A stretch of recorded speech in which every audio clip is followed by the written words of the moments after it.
WrestleMania 35 is April 7th, and we have a change in a match for ridiculous reasons, which we'll get to right now.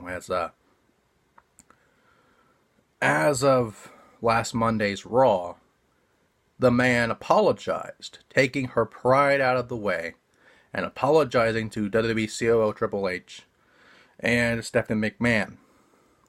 She was then given her opportunity back at WrestleMania, which should have never been in question in the first place.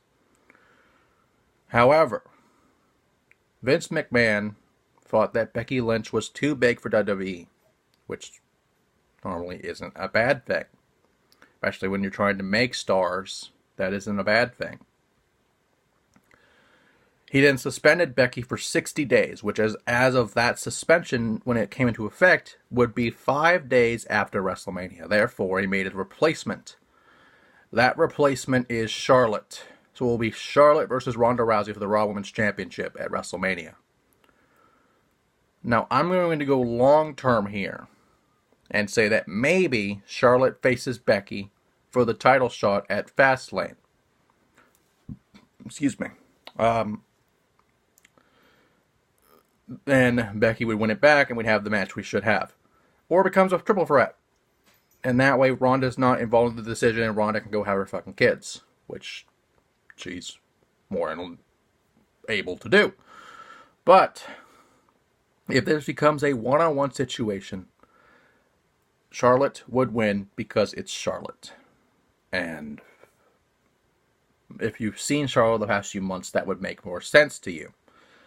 But Charlotte, for those that aren't aware, is more of the golden girl for Vince. More of the Cena of the division. More of the Reigns of the division. And not that Charlotte isn't talented, because she isn't. She is a Flair after all.